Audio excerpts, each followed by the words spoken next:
বিহারে তো আমরা চলে এসেছি, কিন্তু কালী পুজোর আগের বেশ কিছু ভ্লগ, কালী পুজোর আগের বা কালী পুজোর পরের মিলিয়ে বেশ কিছু ভ্লগ আমার ফোনে জমে গেছিলো, যেগুলো সময় মতো পোস্ট করা হয়নি। ভ্লগ আমি শ্যুট তো করেছিলাম, কিন্তু কিছু কিছু কারণের জন্য সবসময় ভ্লগ পোস্ট আমি করতে পারিনি।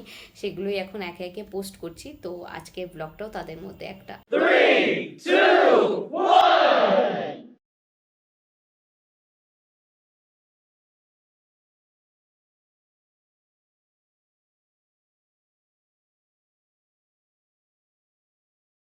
Hi guys, good morning. কেমন আছো তোমরা সবাই? Welcome back to the channel. Welcome তোমাদের নতুন একটা ব্লগে। সকাল সকাল চলে এসেছি এই বাড়িতে।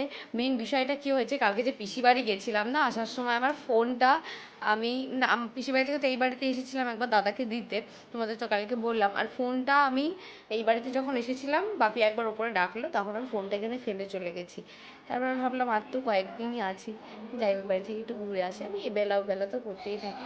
যাই হোক এখন এসেছি এই বাড়িতে, বড় ঘরে সব হা হি স্টার্ট করে দিয়েছে। চলো আস্তে আস্তে দেখতে থাকো ব্লগটা, আশা করি তোমাদের ভালো লাগবে। যাই হোক, সকালবেলা ঘুম ভাঙা মাত্রই চলে এসেছি এই বাড়িতে। ফোনটা তো নিয়ে নিলাম, দাদার সাথে বসে একটু করছিলাম গল্প। আর মা এখানে দিচ্ছে প্রতিদিনের মতো পুজো। বড়মা তো এখন বাড়িতে নেই, তাই এই কাজটা এখন মায়ের। কালকে নবদ্বীপ থেকে মাই ফলগুলো নিয়ে এসেছে, এগুলো দিয়েই আজকে পুজো হবে। এর আগের একটা ব্লগে তোমাদের দেখিয়েছিলাম আশিস মায়ের জন্য যে ফ্যানটা কিনে এনেছে, সেটার ইনস্টলেশনও হয়ে গেছে। এটা একটা স্মার্ট ফ্যান, ওই রিমোট কন্ট্রোলের সাহায্যে চলে। শীতকাল চলে এসেছে, তাই আমরা সোয়েটার বের করছি। এই ট্রাঙ্কটার মধ্যে, এই যে ট্রাঙ্ক, এই ট্রাঙ্কটার মধ্যে সোয়েটার রাখা আছে। এগুলো এখন আস্তে আস্তে বের করবো, আজকে দিনে একটু রোদে দেবো, তারপরে এগুলো যাবে হচ্ছে ভালো। সামনেই তো শীতকাল, আর একটু একটু ঠান্ডাও না এখন লাগছে। যাই হোক, আবার তো অনেক দিন পরে আসবো, শীতের কিছু জামা কাপড় নিয়ে যেতে হবে, সেই জন্য ট্রাঙ্কটা খুলেছি।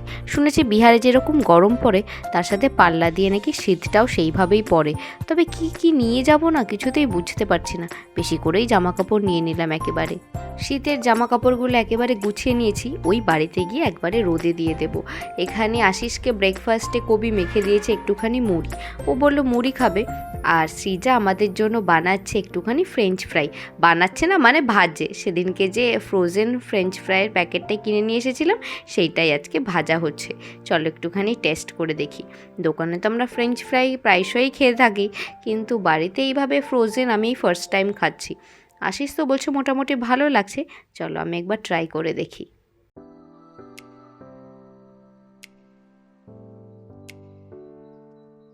বাপ রে, মুখে দিতেই আর ধরে রাখা যাচ্ছে না, মুখের মধ্যে প্রচণ্ড গরম। তবে খেতেও না বেশ লাগছে। তবে সকাল সকাল খাওয়ার জিনিস কিন্তু এটা মোটেই না। ওই সন্ধেবেলা চায়ের সাথে বা থামস আপের সাথে এই সমস্ত খেতে বেশি ভালো লাগে।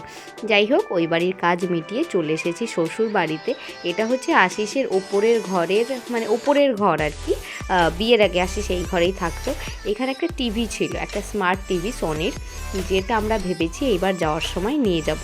আমাদের বিহারের ঘরে সমস্ত কিছু থাকলেও একটা টিভি নেই। মাঝে মাঝে এই টিভির অভাবটা না প্রচণ্ডভাবে ফিল হয়। তাই আশিস বলে এই টিভিটা তো এখানে পড়েই রয়েছে। আসলে নিচের ঘরে, মানে আমার শ্বশুর শাশুড়ির ঘরে আরেকটা টিভি রয়েছে, বেশিরভাগ সময় ওই টিভিটাই চলে। উপরে এসে এই টিভিটা আর কেউ দেখে না, ফলে এটা পড়ে পড়ে নষ্টই হচ্ছিল। তাই এটাকে এখন ভালো করে বাদল কাকু আর আশিস মিলে প্যাক করছে, দেওয়া হবে এটা আজকে কুরিয়ারে। আর মাত্র হাতে 2টো দিন, তারপরেই ফিরে যাচ্ছি বিহার। তাই আজকে যাচ্ছি আমরা নবদ্বীপ টিকিট কাটার জন্য। আশিস টিকিটটা তো কেটে নিল, আর আজকে আমাদের সাথে যাচ্ছে সৃজা। আমি, আশিস আর সৃজা মিলে চলে এসেছি সমুদ্রগড় স্টেশনে। একটু পরেই ট্রেন চলে আসবে। বলতে বলতে ট্রেন চলে এসেছে, চলো যাই। বেশিক্ষণের কাজ না, আজকে শুধু টিকিটটা কেটেই বাড়ি চলে আসবো। আশিসকে কতবার করে বললাম চল নবদ্বীপের স্পেশাল একটু কাকুর দই বড়াটা খেয়ে আসি, কিন্তু আশিস বলল না, আজকে আর টাইম হবে না। আসলে 2 দিন পরই চলে যাব তো, বেশিরভাগ সময়টা বাইরে কাটাতে একদম ইচ্ছা করছে না। যতক্ষণ পারি ফ্যামিলির সাথে থেকে নিই, আবার কবে আসবো, কবে সবাই মিলে বসবো। যাই হোক, বলতে বলতে নবদ্বীপও পৌঁছে গেছি। আর এই হলো নবদ্বীপ স্টেশনের বাইরেটা। অত্যন্ত সুন্দর, প্রচণ্ড ভালো লাগে এই জায়গাটা। নবদ্বীপে যে কাজ করতে আমরা এসেছিলাম, সেই কাজ আমাদের হয়ে গেছে। একদম একটুখানি কাজই ছিল, ওই টিকিট সংক্রান্ত একটা বিষয়ে কাজ ছিল। এখন আমরা যাচ্ছি 2 নম্বর প্ল্যাটফর্মে, সেইখানে ট্রেন আসবে আর বেরিয়ে যাব। কিন্তু আজকে কিচ্ছু খাওয়া হয়নি, বাইরে বেরিয়ে আমরা এখন খাবো একটুখানি নবদ্বীপ স্টেশনে বসে ঝালমুড়ি, সেইটা খাবো। একটা ব্যাগের দোকান আছে স্টেশনে, তো উনি বলছে ম্যাজিক ব্যাগ, যেহেতু ওই কি ম্যাজিক ব্যাগ বলছে, আর উনি সেই ব্যাগটার ডেমো দেখাচ্ছিলেন, তো আমি ভিডিওটা অন করতে গেলাম, বলছে ভিডিও করলে 50 টাকা লাগবে। আমি তোমার ব্যাগ তুমি তোমার কাছে রাখো, ভিডিও বানাবো না ব্যাগও নেবো। কাকুর দই বড়া তো আজকে খাওয়া হলো না, কিন্তু নবদ্বীপ স্টেশনের স্পেশাল মুড়ি মাখা আজকে খাবো। এটা তো আমাদের ওখানে কিছুতেই পাওয়া যাবে না, আর বাড়িতে বললাম হাজার চেষ্টা করলেও এইরকম মুড়ি মাখা কিন্তু কিছুতেই বানানো যায় না। একটুখানি ঝালমুড়ি খাই, তারপর পরের ট্রেনেই বাড়ি চলে যাব।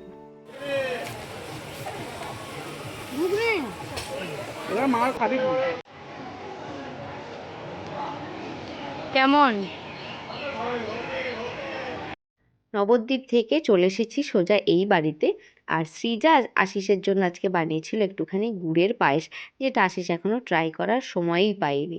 আর মা বানিয়েছে একটুখানি আদোসা পিঠে, দুদিন পর চলে যাব, তাই মা আমি যেগুলো ভালোবাসি সেগুলো বানিয়েছে। যাই হোক, পিঠেটা তো প্রচণ্ড সুন্দর হয়েছে, তবে মায়ের শরীরটা না একটুখানি খারাপ। আমি তো পিঠে খেয়ে নিলাম, আশিসের জন্যও নিয়ে যাচ্ছি। ও বাবা নিচ থেকে ডাকছে, চলেও এসেছে আশিস। পিঠে নিয়ে নিয়েছি, নিচে চলছে আমাদের রিসেপশনের যে ভিডিওটা, সেইটা রিসেপশনে না, ওদের বাড়ির যে ভিডিওটা ছিল পুরো বিয়ে থেকে রিসেপশন পর্যন্ত, সেটা তোমরা আওয়াজ শুনতেই পাচ্ছ। আমি এসেছিলাম একটুখানি আদর্শা নিতে, সেটা নিয়ে এখন যাচ্ছি নিচে। এর আগের দিন আমরা শ্বশুরবাড়ির সবাই মিলে বসে আমাদের ওই বাড়ির বিয়ের ভিডিওটা তো দেখেছি, কিন্তু এই বাড়ির কেউই দেখেনি, তাই আশিস আজকে আসার সময় পেন ড্রাইভটা নিয়ে এসেছি। আমি কিছুই না, এখানে ব্লগ দেখে হাসাহাসি করছি আমরা। তুই এসব দেখিস, আমার বান্ধবীরা আমায় কি বলবে বলতো। আমি এখন দিদিটাকে মেহেন্দি পড়াবো।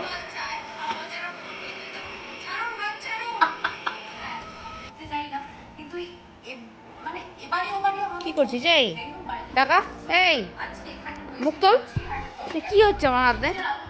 এটা সাধারণ মানুষের মেহেন্দি? হ্যাঁ, তুই লাস্ট পর্যন্ত দেখ, Last- ভালো লাগবে। হ্যাঁ, ভালো লাগবে। আমাকে গরু পেয়েছো।